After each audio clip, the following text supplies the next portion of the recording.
ಮಕ್ಕಳೇ, ನಿಮಗೆ ಒಂದು ಹೊಸ ಪೋಯಂ ಪದ್ಯದ ಬಗ್ಗೆ ಹೇಳ್ತಾ ಇದ್ದೆ. ಯಾವುದು ಪೋಯಂ? The fly. ಏನು ಫ್ಲೈ ಅಂತ ಹೇಳಿದ್ರೆ FLY ಫ್ಲೈ ಅಂದ್ರೆ ನೊಣ. ನೊಣದ ಕುರಿತಾದಂತಹ ಪದ್ಯದ ಬಗ್ಗೆ ಹೇಳ್ತಾ ಇದ್ದೆ. ಕಳೆದ 2 ತರಗತಿಗಳಲ್ಲಿ ಈ ಪದ್ಯವನ್ನು ಬರೆದಂತಹ ಕವಿ ಯಾರು? ಟೋನಿ ಬ್ರಾಡ್ಮ್ಯಾನ್ ಎನ್ನುವಂತ ಒಬ್ಬ ಆಂಗ್ಲ ಕವಿ.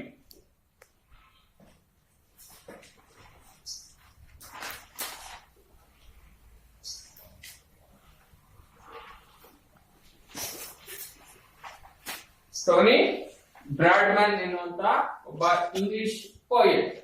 ಪೋಯೆಟ್ ಅಂದ್ರೆ ಕವಿ ಅಂತ. POET ಪೋಯೆಟ್ ಅಂದ್ರೆ ಕವಿ ಅಂತ. ಇಲ್ಲಿ ಪೋಯಂ ಅಂದ್ರೆ ಪದ್ಯ ಅಂತ ಅರ್ಥಲ್ಲ. ಟೋನಿ ಬ್ರಾಡ್ಮ್ಯಾನ್ ಎನ್ನುವಂತ ಒಬ್ಬ ಆಂಗ್ಲ ಕವಿ, ಇಂಗ್ಲಿಷ್ ಕವಿ ಬರ್ತಿರುವಂತ ಪದ್ಯ ದ ಫ್ಲೈ. ಹೇಳ್ತಾ ಇದ್ದೆ, ನೊಣ ಯಾವ ರೀತಿಯಲ್ಲಿ ಇಲ್ಲಿ ಕವಿಗೆ ವರ್ಣನೆಗೆ ಸಿಲುಕಿದೆ ಅಂತ. ಅಂದ್ರೆ ಯಾವ ಒಂದು ನೊಣ ಆ ಕವಿಯ ಹೇಳ್ತಾ ಇದಾರೆ, ಅವ್ರ ಪದ್ಯ ಭಾಗದಲ್ಲಿ ಹೇಳಿದಾರೆ, ತನ್ನ ಬೆಡ್ರೂಮಿಗೆ ಬಂದು, ಬೆಡ್ರೂಮ್ ಅಂದ್ರೆ ಹೇಳಿದ್ದೆ ನಾನು, ಮಲಗುವ ಕೋಣೆಗೆ ಬಂದು ಯಾವ ರೀತಿಯಲ್ಲಿ ಇನ್ಸೇನ್ ಆಗಿ, ಇನ್ಸೇನ್ ಅಂದ್ರೆ ಒಂದು ಮ್ಯಾಡ್, ಹುಚ್ಚಾಟದ ರೀತಿಯಲ್ಲಿ ನೋಡ, ಇಲ್ಲಿಂದ ಅಲ್ಲಿಗೆ ಹೋಗೋದು, ಅಲ್ಲಿಂದ ಇಲ್ಲಿಗೆ ಹೋಗೋದು, one place to another place, one place to another place, ಒಂದು ಸ್ಥಳದಿಂದ ಇನ್ನೊಂದು ಸ್ಥಳಕ್ಕೆ ಹೋಗೋದು, ಒಂದು ಜಾಗದಿಂದ ಇನ್ನೊಂದು ಜಾಗಕ್ಕೆ ಹೋಗೋದು, ಕೂರೋದು, ಅಲ್ಲಿ ಶಬ್ದವನ್ನು ಉಂಟು ಮಾಡೋದು. ಅಂದ್ರೆ ಶಬ್ದ ಅಂದ್ರೆ ಇಲ್ಲಿ ಬಸ್ಸಿಂಗ್ ಅಂತ ಕರಿತೀವಿ ನಾವು. ಹೇಳಿದ್ದೆ ನಾನು, ಬಸ್ಸಿಂಗ್ ಅಂದ್ರೆ ಬೂಯಿಗುಡೋದು ಅಥವಾ ಜೇಂಕರಿಸು ಅಂತ. ಅರ್ಥ ಆಯ್ತಲ್ಲ? ಹೆಂಗೆ ಜೇಂಕರಿಸ್ತವೆ, ಹೆಂಗೆ ಅವು ಶಬ್ದವನ್ನು ಉಂಟು ಮಾಡ್ತವೆ ಅಂತ ಹೇಳಿದ್ರೆ, ಆ ಫ್ಲೈ ತನ್ನ ವಿಂಗ್ಸ್ ಗಳಿಂದ, ವಿಂಗ್ಸ್ ಸಣ್ಣ ರೆಕ್ಕೆಗಳು ಏನಿರ್ತಾವಲ್ಲ, ವಿಂಗ್ಸ್ ಅಂದ್ರೆ ರೆಕ್ಕೆಗಳು, ಅದು ಗಾಳಿಗೆ ಶಬ್ದವನ್ನ ಅಲುಗಾಡಿಸಿದಾಗ ಅದು ಬೂಯಿಗುಡ್ತಾ ಇರುತ್ತೆ. ನಾನು ಹೇಳಿದ್ದೆ, ನಾವು ಮಲಗದಂತ ಸಂದರ್ಭದಲ್ಲಿ ನೊಣಗಳು ಅಥವಾ ಯಾವ ಸೊಳ್ಳೆಗಳು ಬೂಯಿಗುಡ್ತಾ ಇರ್ತಾವಲ್ಲ, ಅದನ್ನ ಏನಂತಾರೆ, ಬಸ್ಸಿಂಗ್ ಅಂತ ಕರೀತಾರೆ. ಆ ತರ ಇಲ್ಲಿ ನೊಣ ಕವಿಯ ಮಲಗುವ ಕೋಣೆಯಲ್ಲಿ, ಅದು ಆ ಮಲಗುವ ಕೋಣೆಯಲ್ಲಿರುವಂತ ಯಾವುದು ವಾರ್ಡ್ರೋಬ್ ಅಂತ ಹೇಳಿದ್ದೆ ನಾನು. ವಾರ್ಡ್ರೋಬ್ ಅಂತ ಹೇಳಿದ್ರೆ ಕಪಾಟು ಅಂತ ಏನ್ ಕರಿತೀವಿ ನಾವು, ಬಟ್ಟೆ ಇಡುವಂತಹ ಜಾಗ, ಬಟ್ಟೆ ಇಡುವಂತಹ ಒಂದು ಬೀರು, ಅದನ್ನ ವಾರ್ಡ್ ರೋಬ್ ಅಂತ ಕರೀತಾರೆ. ಅರ್ಥ ಆಯ್ತಲ್ಲ?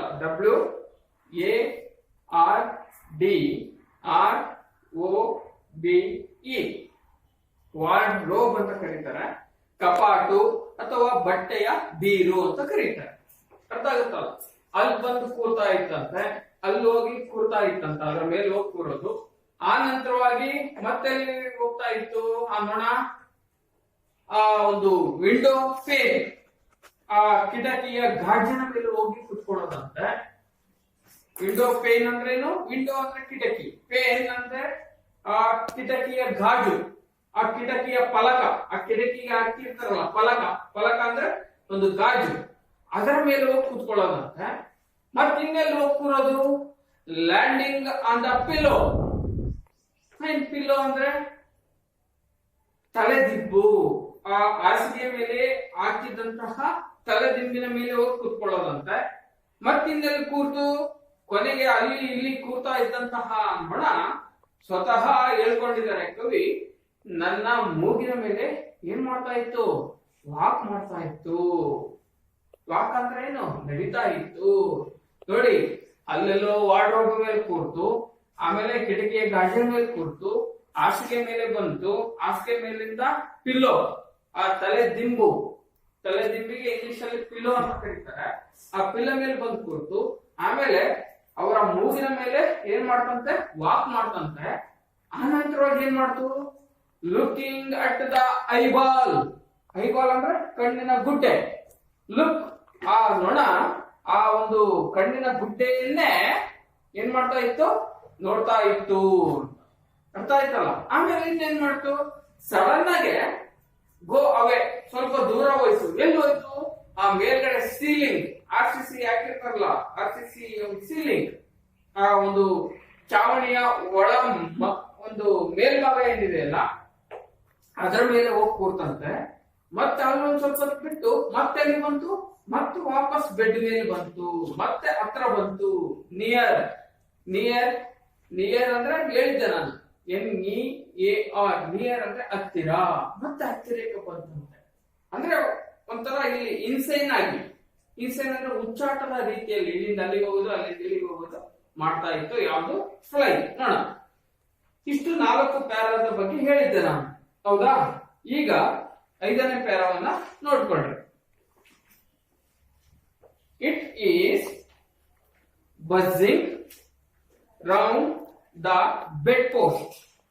It is walking on the floor. It is flying round my toys. And yes,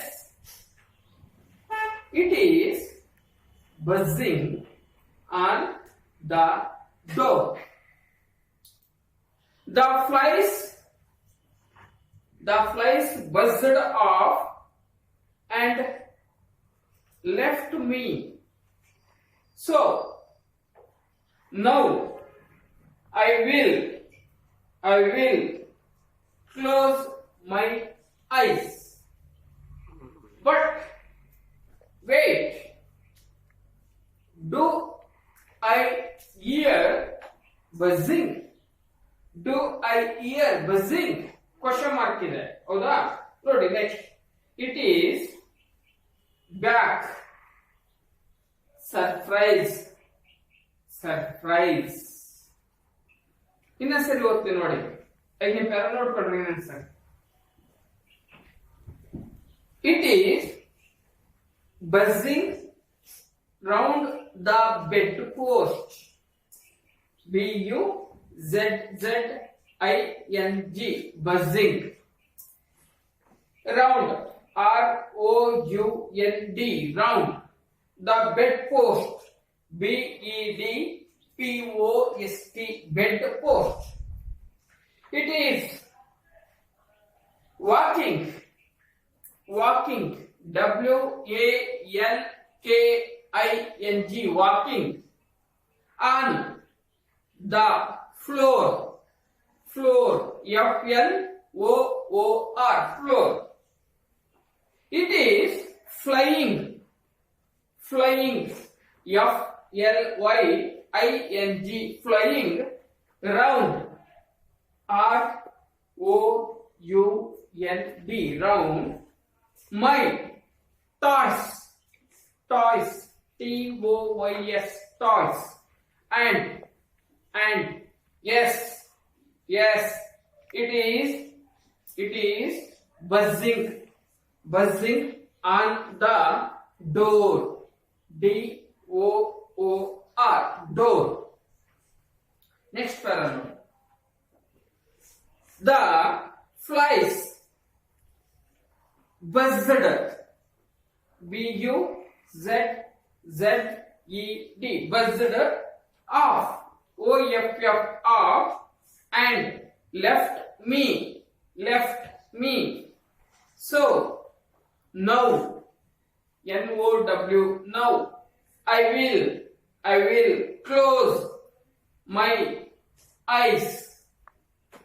But wait, do I hear?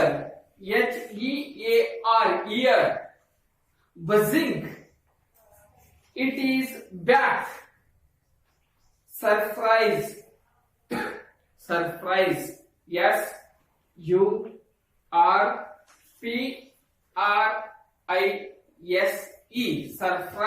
Surprise. ನೋಡಿ, ಈ 5ನೇ ಪ್ಯಾರಾದ ಅರ್ಥವನ್ನು ಹೇಳ್ತೇನೆ. It is buzzing round the bedpost. ನಾನು ಹೇಳ್ತಾ ಇದ್ದೆ, ಇಲ್ಲಿ ಇಟ್ ಅಂದ್ರೆ ಇದು ಅಂತ. ಯಾವುದು ನೋಣ? ಸೀಲಿಂಗ್ ಅಂದ್ರೆ ಹೇಳಿದ್ದೆ ನಾನು, ಏನು ಆ ಚಾವಣಿಯ ಒಂದು ಮಹಡಿಯನ್ನ, ಒಳ ಮಹಡಿಯನ್ನ, ಆ ಒಳಗೆ ಇರುವಂತದ್ದನ್ನ ಏನಂತ ಕರೀತಾರೆ? ಆ ಸೀಲಿಂಗ್ ಅಂತ ಕರೀತಾರೆ ಅಂತ ಹೇಳಿದ್ದೆ ನಾನು. ಆ ಸೀಲಿಂಗ್ ಮೇಲೆ ಹೋಗಿ ಕೂತ್ಕೊಳ್ತು, ಮತ್ತೆ ಹತ್ತಿರಕ್ಕೆ ಬಂತು, ಮತ್ತೆ ಇಲ್ಲಿಂದ ಅಲ್ಲಿಗೆ ಹಾರಾಡ್ತಾ ಇತ್ತು. ಮತ್ತೆ ಎಲ್ಲಿಗೆ ಎಳಿತ ಅವನು. ಹೆಂಗೆ? ಆ ಲ್ಯಾಂಪ್ ದೀಪ, ಆ ದೀಪದ ಕವರ್, ಆ ದೀಪದ ಸುತ್ತಲೂ ಹಾಕಿರುವಂತಹ ಗಾಜಿನ ಸುತ್ತ ಹರಿತಾ ಇತ್ತು. ಅರ್ಥ ಆಯ್ತಲ್ಲ? ಆ ಲ್ಯಾಂಪಿನ ಆ ದೀಪದ ಮೇಲೆ ಹಾಕಿರುವಂತಹ ಗಾಜಿನ ಮುಸುಕು ಅಂತ ಏನ್ ಕರಿತೀವಲ್ಲ, ಆ ಲ್ಯಾಂಪಿನ ಸುತ್ತ ಹರಿತಾ ಇತ್ತು. ಆ ನೊಣ ಆ ಸೀಲಿಂಗ್ ಮೇಲೆ ಕುತ್ಕೊಂಡಿತ್ತು. ಮತ್ತೆ ಅಲ್ಲಿ ಪಿಲ್ಲೋ ಮೇಲೆ, ಆ ಒಂದು ತಲೆದಿಂಬಿನ ಮೇಲೆ ಬಂದು ಕುತ್ಕೊಂಡಿತ್ತು. ಆ ನೋಸ್ ಮೇಲೆ, ಆ ಕವಿಯ ಮೂಗಿನ ಮೇಲೆ ವಾಕ್ ಮಾಡ್ತು. ಅವನ ಕಣ್ಣಿನ ಗುಡ್ಡೆಯನ್ನ ಲುಕ್ ನೋಡ್ತಾ ಇತ್ತು. ವಾರ್ಡ್ರೋಬ್ನ ಮೇಲೆ ಕುತ್ಕೊಳ್ತು. ಆ ಬಟ್ಟೆಯ ಕಪಾಟಿನ ಮೇಲೆ ಹೋಗಿ ಕುತ್ಕೊಳ್ತು. ಕಿಟಕಿಯ ಗಾಜಿನ ಮೇಲೆ ಹೋಗಿ ಕುತ್ಕೊಳ್ತಲ್ಲ. ಮತ್ತೆ ಇಲ್ಲಿ ಏನ್ ಮಾಡಿದ್ರೆ, it is buzzing round the bed post. Bed ಅಂದ್ರೆ ಹಾಸಿಗೆ, ಆ ಹಾಸಿಗೆಯ ಸುತ್ತಲ, ರೌಂಡ್ ಅಂದ್ರೆ ಸುತ್ತಲೂ ಅಂತ, ಬೆಡ್ ಅಂದ್ರೆ ಹಾಸಿಗೆ.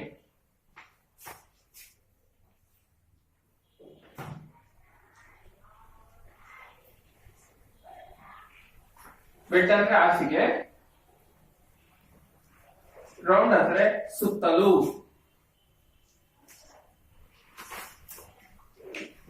ಆ ಹಾಸಿಗೆ ಸುತ್ತಲೂ ಕೂಡ ಏನ್ ಮಾಡ್ತಾ ಇತ್ತು?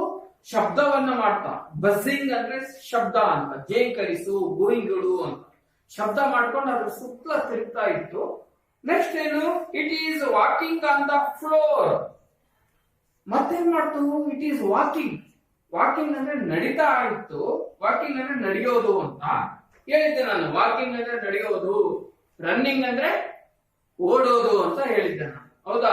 ಸ್ಟ್ಯಾಂಡಿಂಗ್ ಅಂದ್ರೆ ನಿಂತ್ಕೊಳ್ಳೋದು ಅಂತ. ಇದು it is walking on the floor. Floor FLOOR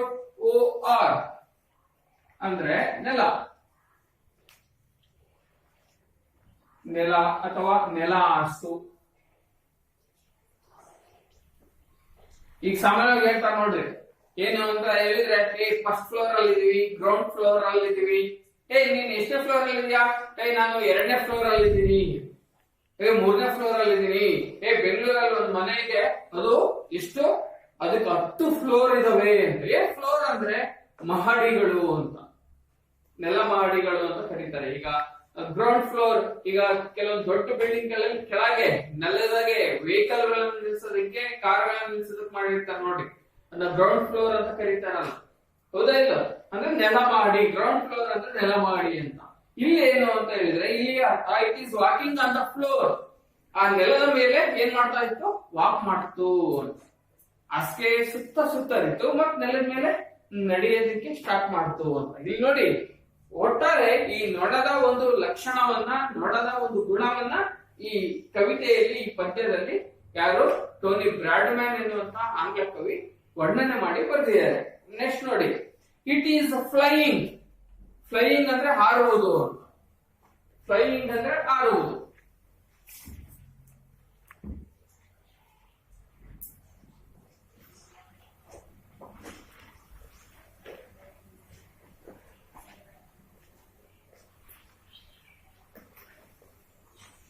it is flying. Flying ಅಂದ್ರೆ ಹಾರುವುದು ಅಂತ. Flying round. ರೌಂಡ್ ಅಂದ್ರೆ ಸುತ್ತಲೂ ಅಂತ. ಫ್ಲೈಯಿಂಗ್ ಅಂದ್ರೆ ಹಾರುವುದು, ರೌಂಡ್ ಅಂದ್ರೆ ಸುತ್ತಲೂ. ಮೈ ಟಾಯ್ಸ್. ಮೈ ಟಾಯ್ಸ್. ಟಾಯ್ಸ್ ಅಂದ್ರೆ ಏನು? TOYS. ಟಾಯ್ಸ್ ಅಂದ್ರೆ ಗೊಂಬೆಗಳು ಅಂತ ಆಗುತ್ತೆ. ಆ ಗೊಂಬೆ ಸುತ್ತಲೂ ಸುತ್ತರಿಯೋದು, ಹಿಂಗ್ ಮಾಡ್ತಾ ಇತ್ತಂತೆ ಯಾವುದು? ನೊಣ. ಅದನ್ನ ಇಲ್ಲಿ ಕವಿ ಅದನ್ನ ಗಮನಿಸಿ ನಿಮ್ಮ ಪದ್ಯ ಭಾಗದಲ್ಲಿ ಬರೆದಿದ್ದಾರೆ. Yes, it is buzzing on the door. ಮತ್ತೇನ್ ಮಾಡ್ತು? ಬಸ್ಸಿಂಗ್, ಶಬ್ದ ಮಾಡೋದಕ್ಕೆ ಗುಂಗುಡ್ತಾ ಎಲ್ಲಿ ಹೋಯ್ತಂತೆ? ಡೋರ್. ಡೋರ್ ಅಂದ್ರೆ ಏನು? ಬಾಗಿಲು.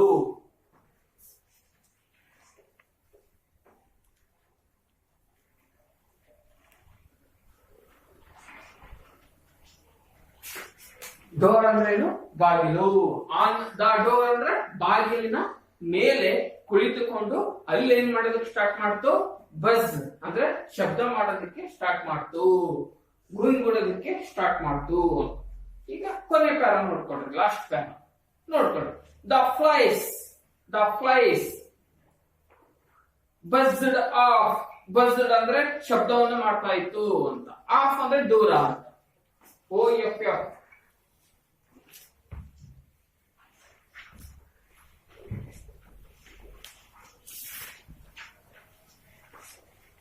buzzed off and left me. ಕೊನೆಗೆ ಏನ್ ಮಾಡ್ತು, ಇದು ಬಜ್ಡ್ ಶಬ್ದವನ್ನ ಮಾಡ್ಕೊಳ್ತಾ ಗೋಗಿಡ್ತಾ ಎಲ್ಲಿಗೆ ಹೋಯ್ತು, ದೂರ ಹೋಯ್ತು. ಆಫ್ ಅಂದ್ರೆ OFF, ಆಫ್ ಅಂದ್ರೆ ದೂರ ಹೋಯ್ತು. ಅಂಡ್ ಲೆಫ್ಟ್ ಮೀ ಅಂತ, ಇಲ್ಲಿ ಲೆಫ್ಟ್ ಅಂದ್ರೆ ಎರಡು ಅರ್ಥ ಕೊಡುತ್ತೆ. ಏನು ಅಂದ್ರೆ LEFT, ಲೆಫ್ಟ್ ಅಂದ್ರೆ ನೋಡಿ, ಒಂದು ಅರ್ಥ ಎಡ ಅಂತ ಬರುತ್ತೆ, ಹೇಳ್ತೀವಲ್ಲ, left hand, left hand. Sourav Ganguly left hand batsman ಅಂತ ಕರೀತಾರೆ, ಹೌದಾ? ಸೌರವ್ ಗಂಗೂಲಿ ಅವನು ಕ್ರಿಕೆಟ್ ಲೆಫ್ಟ್ ಹ್ಯಾಂಡ್ ಬ್ಯಾಟ್ಸ್ಮನ್ ಅಂದ್ರೆ, ಲೆಫ್ಟ್ ಹ್ಯಾಂಡ್ ಅಂದ್ರೆ ಎಡಗೈಯ ಒಂದು ಆಟಗಾರ.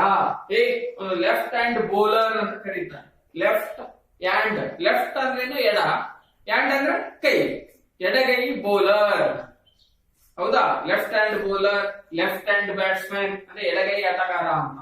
ಇಲ್ಲಿ ಲೆಫ್ಟ್ ಅಂದ್ರೆ ಒಂದು ಅರ್ಥದಲ್ಲಿ ಎಡ ಅಂತ ಬರುತ್ತೆ. ಈ ಪದ್ಯಭಾಗದಲ್ಲಿ ಲೆಫ್ಟ್ ಅಂದ್ರೆ ಬಿಟ್ಟು ಹೋಗು ಅಂತ. ಈಗ ವಾಟ್ಸ್ಆಪ್ ಗ್ರೂಪ್ ಮಾಡಿದೀವಿ ನಾವು, ಹೌದಾ? ಎಲ್ಲ ನಿಮ್ಮ ಕಲಿಕೆ ಮಾಡೋದಕ್ಕೆ, ನೋಟ್ಸ್ ಗಳನ್ನ ಹಾಕೋದಕ್ಕೆ, ಹೋಮ್ವರ್ಕ್ ಗಳನ್ನ ಹಾಕೋದಕ್ಕೆ, ಮತ್ತೆ ವಿಡಿಯೋಸ್ ಗಳನ್ನ ಹಾಕೋದಕ್ಕೆ ನಿಮ್ದೇ ಆದಂತ ಒಂದು ನಮ್ಮ ಶಾಲೆಗೆ ವಾಟ್ಸ್ಆಪ್ ಗ್ರೂಪ್ ಮಾಡಿದೀವಿ ನಾವು, ಹೌದಾ? ಅಲ್ಲಿ ಕೆಲವರು ಆ ಗ್ರೂಪ್ ಇಂದ ಏನು ಬಿಟ್ಟು ಹೋಗ್ತಾರಲ್ಲ, ಕೆಲವರು ಲೆಫ್ಟ್ ಆಗ್ತಾರದು. ಇಲ್ಲಿ ಲೆಫ್ಟ್ ಅಂದ್ರೇನು, ಇನ್ನೊಂದು ಅರ್ಥದಲ್ಲಿ ಬಿಟ್ಟು ಹೋಗು ಅಂತ. ಅಲ್ಲಿ ಬರುತ್ತೆ, ಯಾರಾದ್ರೂ ಒಬ್ರು ಆ ಗ್ರೂಪ್ ನಿಂದ ಎಕ್ಸಿಟ್ ಆದ್ರೆ ಅದ್ರ ಬರುತ್ತೆ, ಒಂದು ನಂಬರ್ ಕೊಟ್ಟು ಲೆಫ್ಟ್ ಅಂತ ಬರುತ್ತೆ, ಹೌದಾ? LEFT, ಲೆಫ್ಟ್ ಅಂದ್ರೆ ಅದು ಎಡ ಅಂತ ತಿಳ್ಕೋಬಾರ್ದು, ಅದು ಬಿಟ್ಟು ಹೋಗು ಅಂತ ಅರ್ಥ ಬರುತ್ತೆ. ಒಂದ್ ಲೆಫ್ಟ್ ಅಂದ್ರೇನು, ಎಡ ಅಂತ ಬರುತ್ತೆ, ಎಡಗಾಲು. ಲೆಫ್ಟ್ ಲೆಗ್, ಲೆಫ್ಟ್ ಲೆಗ್ ಅಂದ್ರೆ ಎಡಗಾಲು. ಲೆಫ್ಟ್ ಹ್ಯಾಂಡ್ ಅಂದ್ರೆ ಎಡಗೈ ಅಂತ ಬರುತ್ತೆ. ಇನ್ನೊಂದು ಅರ್ಥ ಹೇಳಿದೆ ನಾನು, ವಾಟ್ಸ್ಆಪ್ ಗ್ರೂಪ್ ನಲ್ಲಿ ಒಬ್ರು ಎಕ್ಸಿಟ್ ಆದಾಗ ಅದ್ರಲ್ಲಿ ನಿಮ್ಮಲ್ಲಿ ಬರುತ್ತೆ, ಆ ಗ್ರೂಪಿನಲ್ಲಿ ನಂಬರ್ ಬಂದು ಲೆಫ್ಟ್ ಅಂತ ಬರುತ್ತೆ, ಅಂದ್ರೆ ಬಿಟ್ಟು ಹೋಗೋದು ಅಂತ. ಇಲ್ಲಿ ಕವಿ ಹೇಳ್ತಾ ಇದ್ದಾರೆ ಲೆಫ್ಟ್ ಮೀ, ಮೀ ಅಂದ್ರೆ ನನ್ನನ್ನ ಬಿಟ್ಟು ಹೋಯ್ತು ಅಂತ, ಅಂದ್ರೆ ನನ್ನ ಹತ್ತಿರ ಇದ್ದಿದ್ದು ಏನಾಯ್ತು, ದೂರ ಹೋಯ್ತು ಅಂತ. ಇಲ್ಲಿ ಒಂದು ಅರ್ಥ ಏನು, ಲೆಫ್ಟ್ ಅಂದ್ರೆ ಬಿಟ್ಟು ಹೋಗು.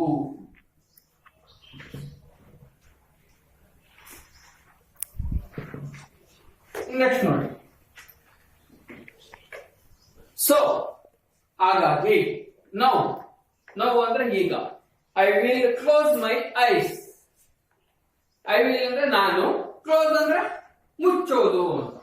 ಕ್ಲೋಸ್ ಮೈ ಐಸ್, ನನ್ನ ಕಣ್ಣುಗಳನ್ನ ಮುಚ್ಚಿದೆನು. ಯಾಕಂದ್ರೆ ನೋಡ ಹತ್ರ ಇಲ್ಲಲ್ಲ, ಹತ್ರ ಇದ್ದಾಗ ನಿದ್ದೆ ಬರ್ತಾ ಇರ್ಲಿಲ್ಲ ಅಂತ ಹೇಳಿತ್ತು, ಈ ಹಿಂದಿನ ತರಗತಿಯಲ್ಲಿ ಹೇಳಿದ್ರು ಕವಿ, ನಿದ್ದೆನೆ ಬರ್ತಾ ಇರ್ಲಿಲ್ಲ ಅಂತ, ಹೌದಾ? ಈಗ ನೋಡ, ದೂರ ಹೋಗಿರೋದ್ರಿಂದ, ಬಿಟ್ಟು ಹೋಗಿರೋದ್ರಿಂದ ಇವರು ತಮ್ಮ ಕಣ್ಣುಗಳನ್ನ ಏನ್ ಮಾಡಿದ್ರಂತೆ, ಕ್ಲೋಸ್ ಅಂದ್ರೆ ಮುಚ್ಚಿದ್ರಂತೆ. ಕ್ಲೋಸ್ ಅಂದ್ರೆ ಮುಚ್ಚು.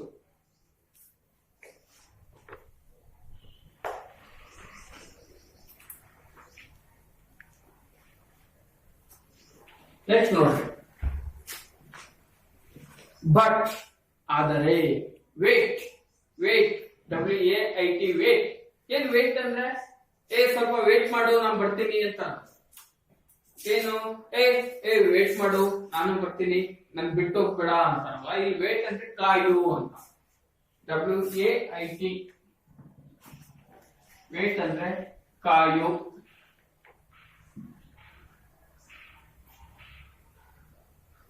ಅರ್ಥ ಆಗುತ್ತಲ್ಲ, ನನಗೋಸ್ಕರ ಕಾಯು, ತಡೆ, ಸ್ವಲ್ಪ ತಡೀರಿ, ನಾನು ಬರ್ತೀನಿ ಅಂತಾರಲ್ಲ. ವೇಟ್ ಮಾಡು ಪ್ಲೀಸ್, ನನಗೋಸ್ಕರ ವೇಟ್ ಮಾಡು ಅಂತಾರಲ್ಲ, ಅರ್ಥ ಆಯ್ತಾ? ನೆಕ್ಸ್ಟ್ ನೋಡಿ, but wait, do, I hear, I ಅಂದ್ರೆ ನಾನು, ಐ ಅಂದ್ರೆ ನಾನು.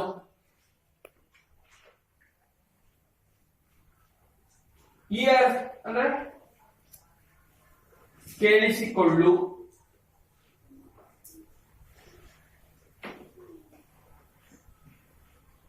ನೋಡಿ, ಇಯರ್ ಅಂದ್ರೆ ಕೇಳಿಸಿಕೊಳ್ಳು, ಸ್ಪೆಲ್ಲಿಂಗ್ ನೋಡಿ, HEAR, ಇಯರ್ ಅಂದ್ರೆ ಕೇಳಿಸಿಕೊಳ್ಳು ಅಂತ ಬರುತ್ತೆ, ಅರ್ಥ ಆಯ್ತಾ? ಇನ್ನೊಂದು ಇಯರ್ ಬರುತ್ತೆ, EAR, ಇಯರ್ ಅಂದ್ರೆ ಕಿವಿ. ಇನ್ನೊಂದು ಇಯರ್ ಬರುತ್ತೆ, YEAR, ಇಯರ್ ಅಂದ್ರೆ ವರ್ಷ. ಇನ್ನೊಂದು ಇಯರ್ ಬರುತ್ತೆ, HERE, ಇಯರ್ ಅಂದ್ರೆ ಇಲ್ಲಿ ನೋಡಿ ಎಷ್ಟು ಅರ್ಥಗಳು ಬರುತ್ತೆ. ಪ್ರೊನೌನ್ಸಿಯೇಷನ್ ಒಂದೇ ಬರುತ್ತೆ ನೋಡಿ. HEAR ಏನಂತ ಕರೀತಾರೆ, ಇಯರ್ ಅಂತಾನೆ. ಸ್ಪೆಲ್ಲಿಂಗ್ ಬೇರೆ. ಈ ಸ್ಪೆಲ್ಲಿಂಗ್ ಗೆ ಅರ್ಥ ಕೇಳಿಸಿಕೊಳ್ಳು ಅಂತ. EAR ಇದಕ್ಕೂ ಇಯರ್ ಅಂತಾರೆ. ಸ್ಪೆಲ್ಲಿಂಗ್ ಚೇಂಜ್, ಪ್ರೊನೌನ್ಸಿಯೇಷನ್ ಉಚ್ಚಾರಣೆ ಒಂದೇ ಬರುತ್ತೆ. ಇಯರ್ ಅಂದ್ರೆ ಕಿವಿ. YEAR ಇಯರ್ ಅಂತ ಕರೀತಾರೆ. ಹ್ಯಾಪಿ ನ್ಯೂ ಇಯರ್ ಅನ್ನಲ್ವಾ, ಈ ಇಯರ್ ಅಂದ್ರೆ ವರ್ಷ. ಇನ್ನೊಂದು ಇಯರ್ ಬರುತ್ತೆ ನೋಡಿ, ಇದು ಸ್ಪೆಲ್ಲಿಂಗ್ ಚೇಂಜ್. HERE ಇಯರ್ ಅಂದ್ರೆ ಇಲ್ಲಿ ಅಂತ. ಕಮ್ ಇಯರ್, ಕಮ್ ಇಯರ್, ಬಾ ಇಲ್ಲಿ ಅಂತೀವಲ್ಲ ನೋಡಿ. ಎಷ್ಟು ಸ್ಪೆಲ್ಲಿಂಗ್ ಚೇಂಜ್. ಪ್ರೊನೌನ್ಸಿಯೇಷನ್ ಒಂದೇ ಇರುತ್ತೆ, ಸ್ಪೆಲ್ಲಿಂಗ್ ಚೇಂಜ್ ಇರುತ್ತೆ, ಆದ್ರೆ ಅರ್ಥಗಳು ಬೇರೆ ಇರುತ್ತೆ. ಅರ್ಥ ಆಗುತ್ತಲ್ಲ. ನೆಕ್ಸ್ಟ್ ನೋಡಿ, ಡು ಐ ಹಿಯರ್ ಬಸ್ಸಿಂಗ್ ಅಂದ್ರೆ ದೂರ ಹೋಗಿದೆ, ಆದ್ರೆ ನನಗೆ ಶಬ್ದ ಬರುತ್ತಾ, it is back. It is back. Back ಅಂದ್ರೆ ವಾಪಸ್ಸು, ಮತ್ತೆ ವಾಪಸ್ ಬರುತ್ತೆ. Surprise, surprise. ಏನ್ ಸರ್ಪ್ರೈಸ್? ಸರ್ಪ್ರೈಸ್ ಅಂದ್ರೆ ಆಕಸ್ಮಿಕವಾಗಿ, ಅನಿರೀಕ್ಷಿತವಾಗಿ. ಅರ್ಥಕ್ಕಲ್ಲ, ಯಾವಾಗ ಬೇಕಾದ್ರೂ ಬರ್ಬೋದು ಅಂತ ಅನ್ನೋಣ. ಸರ್ಪ್ರೈಸ್ ಅಂದ್ರೆ ಯಾವಾಗ ಬೇಕಾದ್ರೂ ಅವಾಗ ಬರ್ಬೋದು. ಯಾರು ಬಂದಾಗ ಹೇ ಇದೇನೋ, ಇದಕ್ಕಿದ್ದಂಗೆ ಯಾರಾದ್ರೂ ಬಂದ್ರೆ ಮಾತಾಡ್ತೀವಲ್ಲ, ಹೇ ಇದೇನೋ ಸರ್ಪ್ರೈಸ್ ವಿಸಿಟ್, ಸರ್ಪ್ರೈಸ್ ಆಗಿ ಬಂದೆಲ್ಲೋ ಅಂತ. ಹಂಗೆ ಏನಾದ್ರು ಗಿಫ್ಟ್ ಕೊಡ್ಬೇಕು ಅಂದ್ರೆ ಸರ್ಪ್ರೈಸ್ ಆಗಿ ಕೊಡ್ತೀವಿ ಅಂತಾರಲ್ಲ, ಇದು ಸರ್ಪ್ರೈಸ್ ಅಂದ್ರೆ ಯಾವಾಗ ಬೇಕಾದ್ರೂ ಅವಾಗ. ಅರ್ಥಾತಲ್ಲ. ಇಲ್ಲಿ ಕವಿ ಟೋನಿ ಬ್ರಾಡ್ಮನ್ ಅವರು ದ ಫ್ಲೈ ಬಗ್ಗೆ, ನೊಣದ ಬಗ್ಗೆ ಬಹಳ ಅದ್ಭುತವಾಗಿ ತಮ್ಮದೇ ಆದಂತಹ ಒಂದು ದಾಟಿಯಲ್ಲಿ ಒಂದು ಈ ಪದ್ಯ ಭಾಗದಲ್ಲಿ ವರ್ಣನೆ ಮಾಡಿ ಬರೆದಿದ್ದಾರೆ. ಅರ್ಥ ಆಯ್ತಾ? ಇಲ್ಲಿಗೆ ಈ ಪದ್ಯ ಮುಗಿಯಿತು. ಮುಂದಿನ ತರಗತಿಯಲ್ಲಿ ದ ಫ್ಲೈ ಪದ್ಯದ ಒಂದು ನೋಟ್ಸ್ ಅನ್ನ ಬರೆಸ್ತೇನೆ.